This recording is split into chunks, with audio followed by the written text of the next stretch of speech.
Hello to everybody. I'm very happy to be able to talk today about COVID-19 and vaccine in children.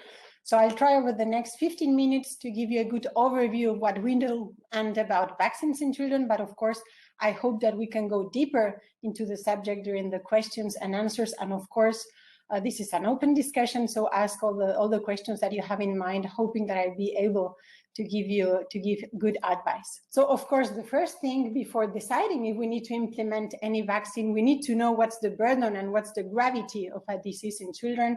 And that's why I want to introduce the subjects by giving you a bit of the feedback of our experience during the last year and a half in children. So the first question is COVID-19 frequent in children?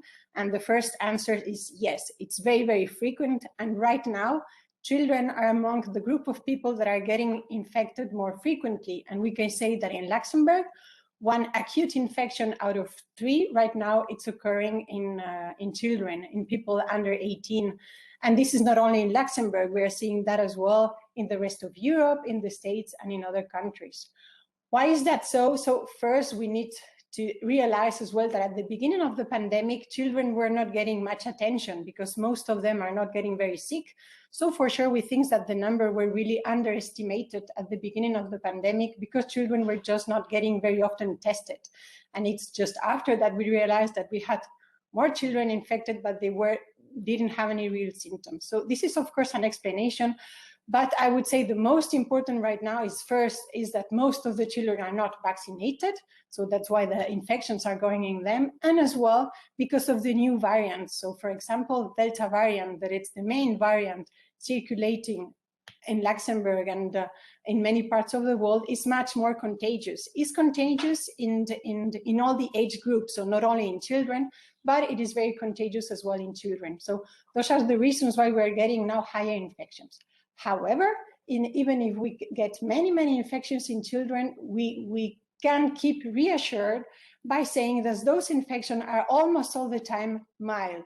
So this continues to be an adult disease because most of the children will have very, very mild symptoms and won't get to the hospital, okay?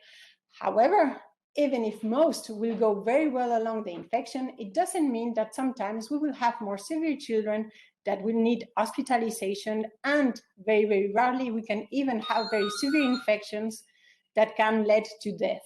So we are very lucky and we are happy in Luxembourg for the moment. We didn't have any children that died due to COVID, but it doesn't mean that it hasn't happened elsewhere in the world. So for example, when we look into European data, so this is the data that has been declared, in the last 6 months, so between January and June, there were almost 50 children that died of COVID. And when we look into the States, United States data, the numbers are even higher. They had, so for 4 million infected children between the beginning of the pandemic and beginning of the summer, there were more than 300 children that died of COVID. Of course, this remained much, much, much lower than what we're seeing in adult population, but just to see that, of course, it can happen. And of course, the more infections we get, the more death that we will have, but it remains a very, very rare event, luckily. We have already data as well, realizing now that probably middle-aged children, so between 1 and 10 years old children get less often to the hospital and maybe have a lower risk of mortality. And the ones that we are seeing more often are the very young children, so beneath 1 year old and newborns, and older children above 10 years old. Of course, children with chronic health conditions, respiratory, neurological, cancer, are at higher risk of severe disease and mortality. We can talk about that later in the questions and answers. So I wanted to give you as well some feedback from our data in Luxembourg. We are being a small country, we have as well the advantage that we can have very quickly a global view of what's going on in the country. And we can very quickly have a view of what's going on with children, knowing that all infected children that had to be hospitalized beneath 15 years old were hospitalized in our center. So we reviewed the data of the first part of the pandemic, so from the beginning, from March until May 2021, so 14 months of pandemic. And we saw that there were almost 10,000 children in Luxembourg that were infected between 0 and 15-year-old with COVID. So you see that those are not small numbers.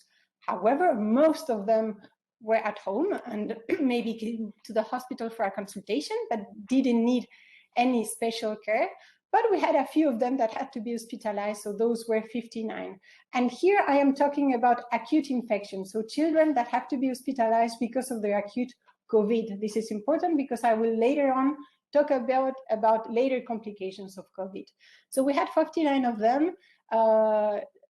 You need to know as well that we had other children hospitalized with COVID. So we had already since the beginning of the pandemic, around 100 children that were in our hospital hospitalized with COVID, but part of them are hospitalized because of other reasons.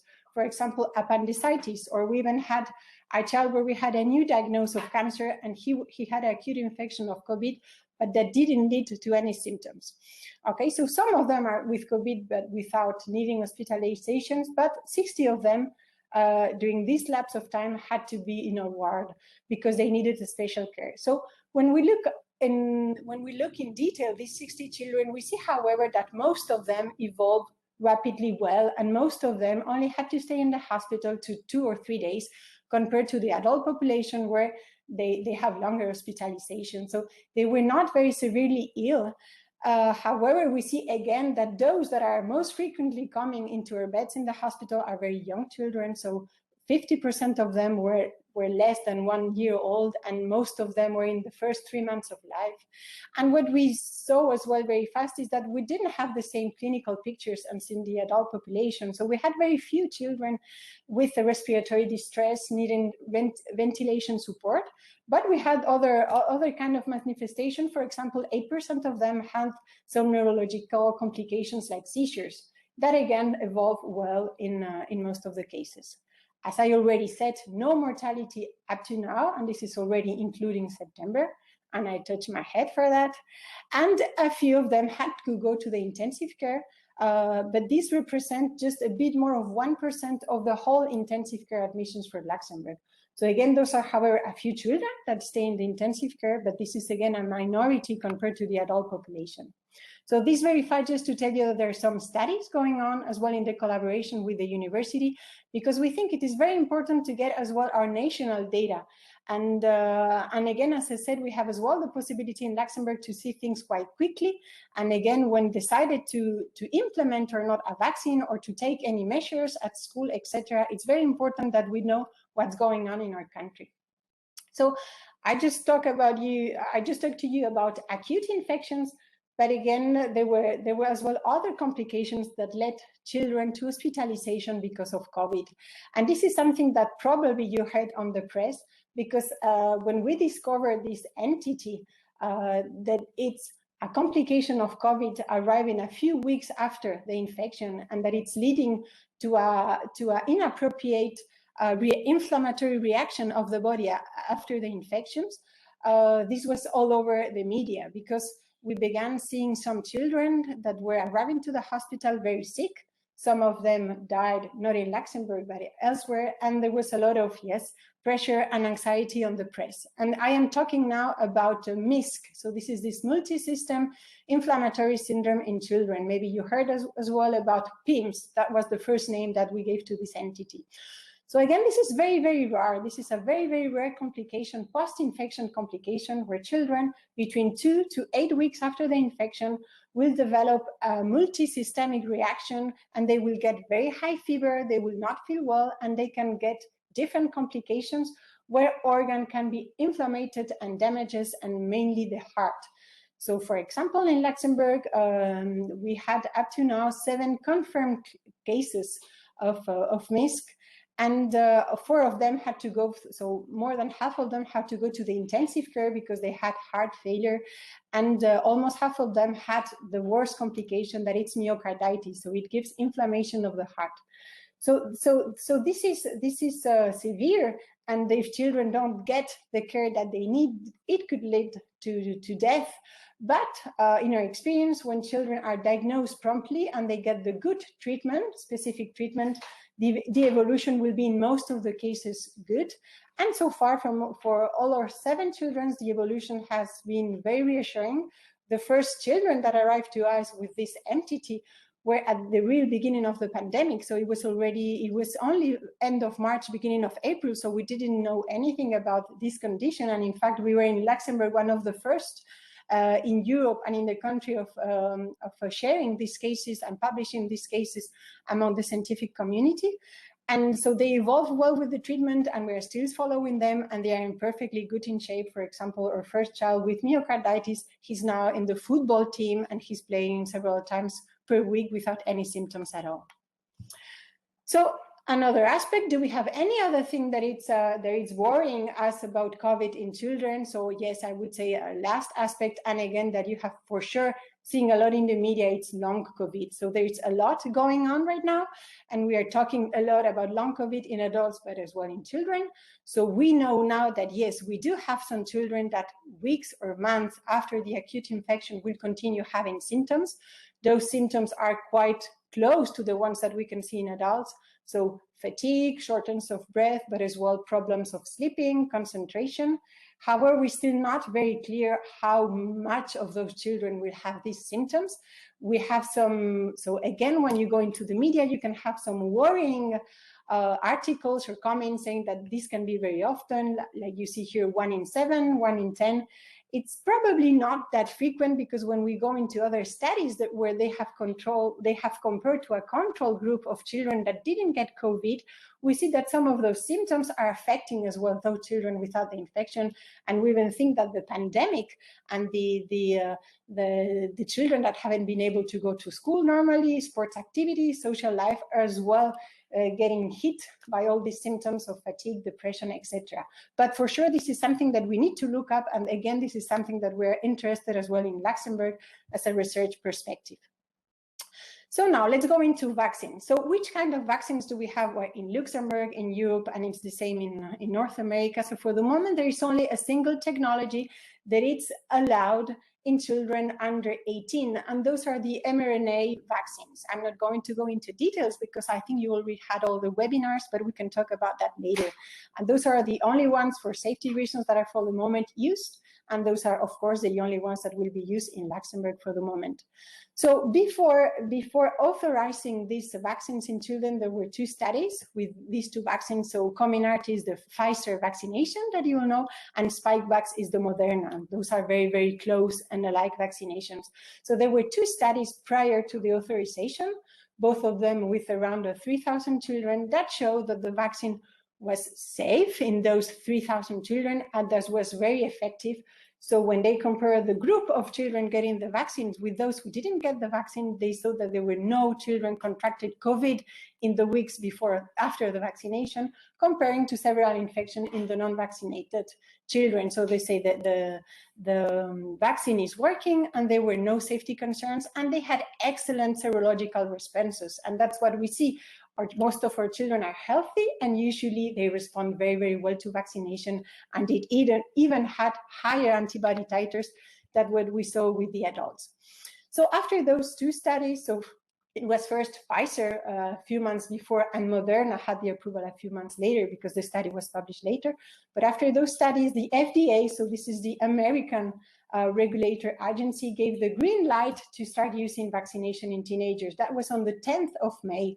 And just to show, of course, it takes always more time for us before taking such decisions, because already our European medical agency had to do their own independent investigation to analyze all the data. So we took for them 3 extra weeks to give the approval for children. So that was at the end of May.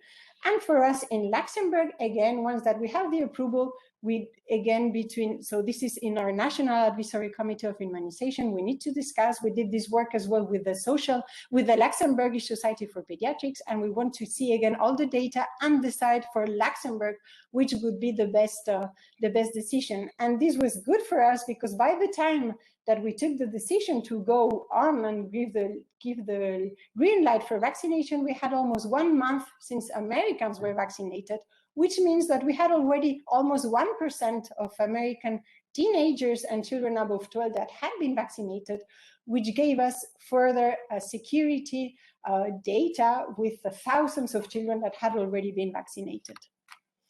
So this is the recommendation from the National Committee on Immunization. I put it here because you can find it on the internet. It's in French, but you have a detailed report explaining all the what's behind the decisions, and again given a good insight on what's going on in vaccines and infections in children. So the first authorization was, as I said, in the middle of June, and the campaign began on July. And this is the second up-to-date authorization of the 17th of August, when we included as well the authorization for Moderna. Need to know, however, that for the moment we are only using Pfizer in children in Luxembourg. So why did we decide in Luxembourg to go on as well with the vaccination? So the easiest part, and this is where everybody, it's clear for everybody, and of course for all the public health agencies and for the global perspective of the pandemic, is that we knew that if we wouldn't vaccinate young people, it would be very difficult to control the pandemic. And this is even very important in Luxembourg, as we have a very young population in Luxembourg. So 21% of the population is beneath 18 years old. And again, seeing that we had all those infections in young people, one out of 3, and this huge young population, it was clear that without vaccinating them, we will never get to this herd and global immunity, and the virus will continue to spread as well, to change, and to be a problem for the whole community. So this was very clear, and this is of course okay as a public agency point of view. But of course, for us as pediatrician, and this is good because I have the double job, I would say for us it was clear that we wouldn't just allow or recommend a vaccination if we didn't believe that we will have, however, as well, a positive direct effect for our teenager. And we didn't want only to recommend a vaccination in order to protect the others and not just our teenagers. So why did we as well, however, recommend this vaccination in them? So first, we decided that we needed as well to protect them. Of course, this is less important than we see in adults. I showed you the numbers, those are very low. But again, as I told you, we did have a few children in intensive care over the last year, and those numbers are even much higher than what we see with other vaccine preventable diseases where we are vaccinating right now. We are of course worried about this new entity of MISC or PIMS, and we are of course hoping that with vaccination we will get less and less children getting into intensive care with a heart failure and with all these complications. And of course, we wanted as well to decrease the chances of long COVID, even if I told you already, we don't have for the moment exact magnitude of the importance of this problem, but for sure it's something that is happening, and we already have data showing that vaccination protects against long COVID in adults. So this is something that we are hoping, and this is how we decided that as well. We were hoping for them to have a real benefit, direct benefit with vaccination themselves. And it is not only that, we saw that as far as the pandemic, it's not in control, and we're getting too many people in the hospital, and that there will be all those government measures to control the infections. Teenagers and children won't be able to have a normal educational, psychological, social life. And this is for us very, very, very important as pediatricians. We want our children and teenagers to go normally to school, to have other activities, to have friends, being able to move, to travel, etc. And we are seeing very negative effects because of all these measures. And again, we understood that it would be thanks to the vaccination that we could give them that. So that is how that's where the rationale behind our recommendations, that you can again look in the internet. So what's been going on since we began vaccinated? So the vaccination began in Luxembourg around the beginning of July, and up to now we have around 60% of teenagers over 12 that have received 1 dose, and almost half of them with 2 doses. And when we see around the world, there is now a big experience with vaccination in teenagers. So you see in the States already 9 million children have been vaccinated, at least with 1 dose. And elsewhere in Europe, you see, for example, France has vaccinated at least with one dose, almost 70% of them. Spain already almost 80% of them. So we have much more now feedback about safety data. And what we can say now, after all those millions doses given is that mRNA vaccines remain safe as well in 12 to 8 years old. It doesn't mean that you will never have a secondary effect. I must say that some of them will, however, develop fever, so mild symptoms like fever, pain, muscle pain for 2 or 3 days, but those effects remain benign and resolve very, very fast. Again, it doesn't mean that we haven't seen any more severe rare effects, because we didn't see those in the first trials with only 3,000 children, but now with all those feedback, we have, however, seen a relation between very, very rare case of myocarditis after the vaccination. Again, we still don't know exactly what the numbers are, because myocarditis happens as well in this children population regularly because of other viruses, because of other causes. But we do have a temporal link between vaccination and myocarditis, and we do have more cases now since we were being vaccination. However, so again, we were very, very concerned about this issue. But now with all those millions of doses, what we can say is that, however, the frequency and the severity remains much, much, much lower than what we see with the cardiac involvement of COVID in children. And to give you any numbers in Luxembourg, as I already told you, we have 3 out of 10,000 infections in children. We had 3 children in the intensive care with severe myocarditis, and up to now we have already vaccinated more than 25,000 children. There haven't been any case of myocarditis leading to hospitalization or leading to the hospital up to now. So we are reassured by this fact, but this is something that is still being very closely monitored. And again, if you want to know about side effects, you should know that there is big surveillance, and there is a report coming out regularly from the Ministry of Health. This is the last one, and again, we see that 99, almost 100% of 12 to 24-year-old didn't report any side effects, and those that did report were mainly benign secondary effects. So for my last slide, what about very young children? As I said, we are concerned about young babies, and of course we have as well other younger children where we are waiting for the vaccines.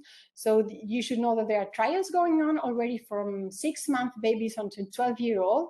We are expecting very soon. So the trials from 6-year-old to 12 years old are almost finished. So we are expecting very soon to get the data of the first studies. For babies, it's going to take a bit longer. But again, once that we will get this data, it doesn't mean that we'll begin vaccinating at the same moment. We will need to decide again for this age population if it's a good thing. And again, we will look again about all the security. And the other thing, the other question that I wanted to address is so I said it's from 6 months on. So can we protect the very young babies that are getting to the hospital? So yes, we can, and we can do it right now, even without vaccination for them. We can do it by vaccinating the mothers. And this is something that I'm quite concerned of, because we do have severe disease in pregnant women. And we know that by vaccinating the pregnant woman, first we will protect them. So by protecting the mom, we protect indirectly the baby, because we will have less cases of stillborn babies, prematurity. Secondly, we know now that by vaccinating the mother, we will have antibodies crossing the placenta, and so babies will be born with serological immunity. And we know as well that we will decrease the risk of infection of the baby by decreasing the chances of the mother being infected by vaccination. So this is something that we actively recommend, maternal vaccination, to protect moms and protect babies. So this is, you can find on the internet, it's just practical. If you have questions, we can discuss later how to vaccinate your teenagers. So you can go to the vaccination center. The only one open right now, it's Victor Hugo, but you can as well go to a list of pediatricians and general practitioners right now. So in conclusions, vaccination is safe, and as long as there is a high incidence of infections in the community and in children, vaccination remains the best way to protect the teenagers' health by indirect and direct effects. Of course, everything will need to be readdressed depending on how the pandemic will evolve. So again, this is in case of high incidence. Yes, this vaccination is important as well in teenagers. And so that, you know, there is continuous and very, very close post-commercialization side effect monitoring with these vaccines. And this is very, very important and a priority to us pediatricians. So thank you very much. And now we can go to the questions and answers session. Thank you, Isabel, for this great presentation. Indeed, we had some questions, and there are some questions coming through still. I can see that. So the first question is a very practical one. My children are 12 years old. However, they still have a very child's body, so they weigh only 30 kilos. Wouldn't just half of or a third of the vaccine be more suitable for them? Wouldn't be enough? Mm-hmm. So yes, this is a good question. So just to say, the immune system is not related to a body's weight. So it is very important. So I can answer by 2 points. So first, it's true that for younger children, the vaccines that are being developed are lower dosage vaccines. So they are containing 1/3, 1/2 of what we are giving to 12 and over. Okay, so this is true. But however, the second answer is that the immune system is not related to weight. And for example, we are vaccinating premature babies already when they get to 2 months old, like the regular schedule. And sometimes those babies are only weighing around 1 kilo. And we know that we can give them the usual posology, so don't need to give lower dose of the vaccines, and they will respond good without more secondary effects. So yes, so so no problem to give the normal vaccination up to 12. This is what we, and I would say generally above 30 kilos, it's a good weight where we know that they will very good respond to the adult dosages. And that's what we do with other vaccinations. Generally, more than 30 kilos, more than 12 years old, we give the adult posologies because they will respond well with no more side effects. Thank you, Isabel. Another question. My children already had the virus. Will the antibody be measured before the vaccination and thus, will one dose be enough? So again, this is a very, very good question. So this hasn't been planned to do automatically, but of course, this is something that you can always discuss with your own pediatrician and with your own practitioner. What I am doing with my patients or children that are coming to me to ask those questions, I look first of the timing of the infection. So of course, if the infection was quite recent, I would quite easily measure the antibodies, and maybe depending on the timing. So if this is a very, very frequent in the last month or last couple of months, and the child is still, for example, recovering, I would wait a bit before the vaccines. But if the infection was already 4 to 6 months ago, there is no problem to give vaccination, and generally no problem to give 2 shots. But again, and this is a recommendation that we have done on the National Committee of Immunization, for very healthy persons that got the infection in the last 6 months, we know that 1 shot could be sufficient. So again, this is something that can be discussed with the general practitioner. And yes, if they have a good antibodies, recent infection, and no comorbidities at all, a single dose could be enough for those children. Great, thank you. Another question. Is there any evidence on the collateral effects of different types of vaccines for different age groups? So in different, yes. So again, as I said, there's a lot of surveillance, some side effects going on. As I said, at the beginning, there was a plan, a research plan for vaccine in children. So at the beginning, AstraZeneca and adenoviral vaccines were planned as well to be used in children, but the trials stopped because of the secondary effects on adults. So for the moment here, as I said, in North America, as I said, in Europe, we only have mRNA vaccination that have been used in children. So about the secondary effects, depending on the age, I would say most of the data that we get, it's really the pool of 12 to 16-year-old. And secondary effects are not frequent and mild. I wouldn't say that we have enough data to say if there is a difference between the 12 and the 16-year-old child. We are, however, not expecting a real difference. We know, however, that for myocarditis, we know that it will be mainly bigger children or even young adults that are at higher risk of myocarditis compared to young children. And this is something that we see already in the real life with other causes of myocarditis. Myocarditis, it's a more frequent teenager condition than young children. And yes, for example, in myocarditis, we have seen a difference. We know that older children or adults have a higher chance that younger children around 12 to 13 years old. Perfect, thank you. Another question. I am breastfeeding my 8-month-old baby. Is the baby immune now? So does it mean that the mother got the vaccination, or so? Yes. Okay.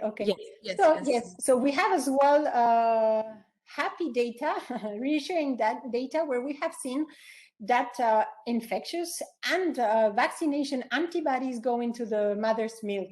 So for sure there will be some antibodies going into the milk. Of course, I cannot answer for the 8-month baby how much important this is, because it will depend on the timing on vaccination, it will depend on many different factors. But yes, there are some antibodies crossing, getting into the milk and arriving to the baby. So I get very often breastfeeding mothers asking me if they should get the vaccine. So I always say that it's safe for them and that they will have probably some positive effect on the baby. That's very reassuring. Another question, let's suppose my children or my child got COVID already without really knowing it. Can any problems arise if he gets 2 doses of vaccination afterwards? Mm-hmm. So yes, again, this is a very good question. So I would say no safety concerns. So we are not expecting to have them severe secondary effects, but what could happen is that they would have stronger mild effects like fever, pain muscles. It's possible, and we have seen that a lot with adults, and we have a lot of experience here in the hospital. You need to say that doctors and nurses were at high risk occupational position of infection, so we had lots of infection in the hospital, and most of our infected colleagues got vaccinated, and we saw that some of them had more fever and local effects when they were infected before the vaccines. But otherwise, we haven't seen any severe or new side effects because of the vaccination. So that's why I'm saying it's not necessary to check with serology before to be sure that your children was never infected before giving the vaccine. Great, thank you. Are there any factors that predict if children may have side effects? I'm thinking of children who have a lot of allergies, for example. Yes, so again, very good question. And of course, and it's the same with COVID. This is something we'd like to know which child is going to do complications so that we can even target this population even more, and the same with the vaccines. So far, I would say the main severe outcome was the myocarditis. And for the moment, we cannot predict which children are going to do this rare secondary effect. Why? Because again, this is very, very rare. So it is very difficult to go into deep analysis. And yes, we can say for the moment for myocarditis that male sex, so boys, have a higher risk, and that older boys, so more over 14, are at higher risk than very young. And as I said, in Luxembourg, under 18, up to now, we didn't have any myocarditis. But for other milder secondary effects like fever, etc., no, we cannot predict. However, for allergy, this is a different question. So again, for most of allergic children with very, very determined allergies like even egg allergy, allergies to pollen, etc., there is no problem, and we are not expecting at all to have a severe allergic reaction. And again, we have now very reassuring data with all those millions of children that were vaccinated. But however, if you have a very, very, very allergic child who already had anaphylactic shocks, and that where we haven't really pointed what's the allergen, so what's causing the allergy, then don't hesitate to have a consultation with him. And we even had here at the hospital a possibility for allergic consultation before, so that we can say that the vaccine, it's without risk. We are planning as well here in the Kannerklinik to begin giving this vaccination to children, because we think that we have some children with chronic diseases or some condition where parents will be happy to get the vaccine here, where we can give some extra surveillance or extra individual advice. Perfect, thank you. Do you have any idea when we may begin vaccinations under 12 years old here in Luxembourg? So we are expecting, I think, to have the first results of these. So there are trials going on, Moderna and Pfizer. Both of them have included more than 3,000 children, and they have already both said that they are going to publish the results very soon. So I guess that sometimes during the fall, we will get those results. Again, it doesn't mean that we will begin very rapidly vaccinating in Luxembourg already during the fall. We will need to go an independent analysis. We will need to say, okay, do we want to have more experience with more children getting vaccinated? I guess that once that we have the approval, we will try to be quite fast with very vulnerable children. So we do have some children that are vulnerable to COVID, or we have children that have parents that are very, very vulnerable. So I have children that didn't go to school since the beginning because their parents are at high risk of dying of COVID. So those we will be happy to do it quite fast. For the rest, it might take some time, but I guess that's for sure at some point during next year, 2022, we will have a vaccine available in Luxembourg. Perfect. Another question, very practical one. My daughter is 17 years old. She will be 18 very soon. Should we wait for her 18th birthday to get her vaccinated with adults vaccines in order to have access to Janssen's vaccine or others? Okay. So my advice would be to give mRNA vaccination in your 17-year-old your girl. So there is no need to wait until 18 because the Pfizer vaccine will be exactly the same. As I said, 12 years on, we are giving the adult vaccination. And even if I know that you have other vaccines that are available, but our recommendations, our National Advisory Committee of Immunization recommendations are that for young people, we preferably use and we prefer the mRNA vaccination because of all the safety data. So my advice will be to give the Pfizer vaccination, and you don't need to wait 18 years old. You can do it already now, no problem at all. Okay, perfect. Another very practical question. I like it. My daughter is 12 years old and she got the first doses of the papillomavirus in May 2021. Can she now get a COVID vaccine in October? Okay, very good question as well. And this is so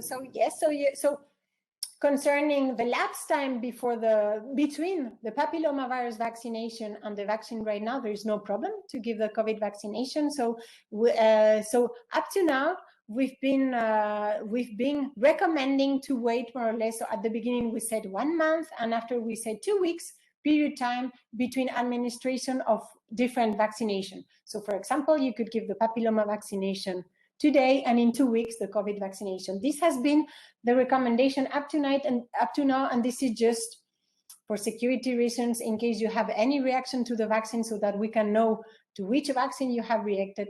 And there is no real scientific evidence behind that, because for other vaccination, we are combining everything. The truth is that right now we have we are getting more safety data showing that there is no problem to co-administer vaccines. And for example, already the American Academy of Pediatrics have said that there is no problem to co-administer COVID with other vaccination of the regular calendar. And so I would say for your daughter that got the 5 months ago, the HPV vaccination, there is no problem to give the COVID vaccination right now with this 5-month lapse. As I said, 2 weeks are enough. And you will need to give the second dose of papillomavirus vaccination normally in 1 month. So we give the second shot 6 months after. So again, you need to see with your daughter and the schedule, but I would go for COVID vaccine now, for papillomavirus vaccination in 1 month, and then the second dose of COVID, or do the 2 doses of COVID now, 1 dose of COVID now, 1 in another month, and postpone of 2 months the papillomavirus vaccination. There is no problem with that. We know that we can vaccinate even between 6 to 12 months after the first dose of papilloma vaccination, and we still have a very, very good response to the vaccine. But those are issues. So those are very good questions, because we will have teenagers that are due to the regular calendar vaccination. And for us as pediatricians, it's very important that we don't let those aside because of the COVID vaccination.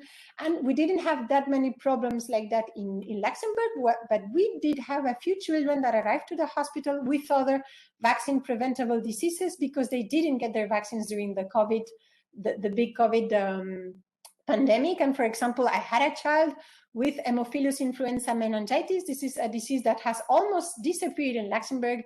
And I had to treat this very severe child May last year, and the child didn't get his vaccines because he was very afraid of going to the doctor. So again, it's very important for us that children get the regular calendar, and then we see how we feel the COVID vaccination. But as I say, no big problem, because we can give them two weeks apart, or even combine in the same visit to the doctor. Perfect, thank you. Another question. As we know, children are very afraid and worried to go to a hospital or to visit a doctor because of a needle. So this fear of needles is quite present in children's heads. What kind of support will the vaccination centers offer to children, or hospitals offer to children with this regard? Yes, so this is very important as well. I would say for most of the children, it goes quite well with vaccination. It's very important, and this is, as pediatricians, it's very important to take some time. So of course, it's difficult to imagine that in a 5-minute consultation, the child will be able to get the shot. It's important to empower children, so explain why we are giving the vaccine, explain what's going to happen. And I would say, and I vaccinate a lot, that in most of the cases, it gets very well along, but it takes usually at least 20-30 minutes consultation to explain everything. Some children might have anxiety, big anxiety, or bad experience with needles in the past. And I think, yes, it is very important for those children that we have special considerations. And maybe for those children, it will be important maybe not to go, for example, for a vaccination center where I'm not sure that they will have all this time to give to the children. So I would rather go to the pediatrician or a general practitioner that it's used with children. What we do in the hospital with children with those anxieties and bad experience, but it's quite rare. As I say, in most of the cases, it gets well with some time, but in very, very exceptional cases, we sometimes even use hypnosis or virtual reality with the glasses. We have, for example, a program in the hospital where they're into the movie with the 3D movie, and they get a badge saying that they are superheroes, and at the same time we administer the vaccines, and it has worked very good for some specific children with anxiety problems. So for sure, if you have a child with anxiety, I think it's important to talk to the doctor before, so that when you arrive there, the doctor is not in a rush. It's stress, and then gets really stressed because the child is not cooperating. I think it's important to talk to your pediatrician prior, so that it's done in the good conditions. Okay, perfect. And in line with this question, actually, is there only a vaccination with injection, or any oral vaccination is foreseen in the future? So we would be very, very happy with oral vaccination. So for the moment, no oral vaccination foreseen in the future for COVID. We have oral vaccination for other diseases, but oral vaccinations are generally for intestinal diseases. So we have, for example, rotavirus that most of the parents know, but this is a virus that it's in the intestine. So the action is directly going to the intestine. So we don't have a very good experience with oral vaccination for a systemic reaction. However, we have, for example, intranasal vaccination for influenza. It's not very used right now because there were some efficacy uses, but we were very happy when we had the intranasal vaccination. So yes, this is something that we dream about, pediatrician and children, but not in the right term. I'm not aware of any other kind of vaccination that by injections. Thank you. Do you have any information about the Novavax vaccine in relation with children? Will it be available in Luxembourg? What is the recommendation compared to Pfizer? Yes. So for the moment, we haven't got any recommendation in Luxembourg for Novavax. It will be coming soon, quite soon, because they have as well share their data to the European Medical Agency. So we are waiting for these data to come out. Once again that the data is out, the National Advisory Committee of Immunization will analyze, and it might be possible that Novavax will be available in Luxembourg, but I think it's very soon to tell you right now when and for sure, because again, we need to go through all this effectiveness and security data that is now being shared only with the European Medical Agency. Thank you. In the rare cases of myocarditis, is anything known why this happens actually? Yes. So this is excellent question. So I cannot answer for sure. We have some ideas. So first of all, this is not something completely new. As I said, we know myocarditis, it's a rare condition, but we know that 1 person out of 100,000 every year will get myocarditis. Most of the cases are post-infectious after viral infections, like we see with COVID. We had in the past already these kind of alerts with other vaccinations, like for example, mumps vaccination was given as well, very, very rarely myocarditis. So here with COVID, we don't have a good answer. We know for sure that the virus is given myocarditis. We don't have still a completely good explanation of that.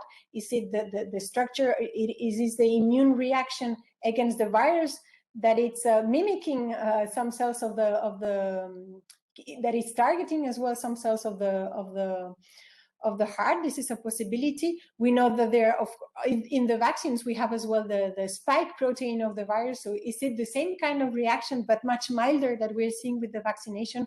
We still don't know for sure. But what we see is that those are much milder cases. And most is almost 100% of them evolve very good within a few days. And most of them, and again, this is the big majority, don't need hospitalization. But yes, this is something that it's closely looked up, and I hope that we will get more knowledge on that on the next months. Perfect, thank you. Another question, and I think you mentioned it already in the slides, but maybe we can respond once more. Before we started to vaccinate 12 years old in Luxembourg, how many children had gotten the vaccine successfully before in the clinical trials, and what are the numbers? What numbers do you expect for the 12 plus? Yes, so for the trials, as I say, so the pre-commercialization trials had, so the Pfizer vaccination had 2,260 children, I think. All those didn't get the vaccine. They made two groups. So 2/3 got the vaccine, 1/3 didn't, and they had to compare adverse events, infection, etc. So there were 1,000 and something children that got the vaccine, and for Moderna that was a bit even higher, so almost 2,000 children that got the vaccine. So that was then the Food and Drug Administration authorized as an emergency use the vaccines. In Luxembourg, as I said, so we had all these both trials, but we had as well the experience of 1% of the American children population that was vaccinated. So those were thousands and thousands of children, and that's when we began vaccinating in Luxembourg. Of course, we have much more feedback now. As I said, there are already 9 million American children vaccinated, and we have already in Luxembourg more than 20,000 children that got the first shot, and almost 20,000 children that got as well a second shot. And we have a lot of feedback now from other European countries where there is already quite an important proportion of children vaccinated. So what do we expect? So I would say, of course, those that already got the vaccine will already get the direct benefit of it, so less risk of hospitalization, myocarditis, etc. But for the indirect effect and for the fact that what we really want is for them to have a normal new life, of course, if most of them are not vaccinated, this effect won't be that important. So it means that it's still 40% of teenagers are not vaccinated. The virus will continue to circulate at school activities, and there will be school closures, gyms that are closed, and we won't have that biggest effect. Thank you. And I think we are coming to a close, actually. I have almost one of the last questions. Are there any clues already if there can be any long-term side effects that might potentially be known in the future? Yes. Out of yes, of course. And again, this is a very, very important question. So for the investigational plan for vaccines, Pfizer has already planned to look very closely children that got the vaccine for the next 2 years. Again, yes, the side effect monitoring, it's being on continuously again for the next months and years. So this is very important. However, And yes, to answer, we have for the moment a feedback of, I would say, not even 6 months, because children began to be vaccinated by the end of May. So we are 5 months of time lag since that. However, we are not expecting long side effects. So most of the effects that are expected should happen between the 2 to 4 weeks after the shot of the vaccination. Why? Because the vaccine is getting destroyed in the body quite rapidly. So the RNA, that the vaccine itself, disappears in the body already after some hours, some days. So what lasts weeks, months, or years after the vaccination is only the lymphocytes and the immune system that is trained to react against the virus, but we don't have any more vaccine at all. And we are not concerned about mRNA integration in the DNA, in the cell. We have enough biological and physiological background to know that this doesn't happen. So we are not expecting those. I know that the people as well are concerned about puberty problems or baby malformation, things like that. So we do have some studies on animals. So again, this is not enough for humans, but we have already quite a long experience and feedback right now. So there were a lot of pregnant women that were vaccinated from the beginning. So already more than, so in January, because they didn't know that they were pregnant. And there have been a lot of follow-up in those women.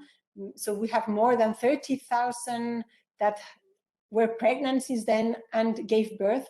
And we haven't seen any alert about malformations or any newborn baby problem related to the vaccine.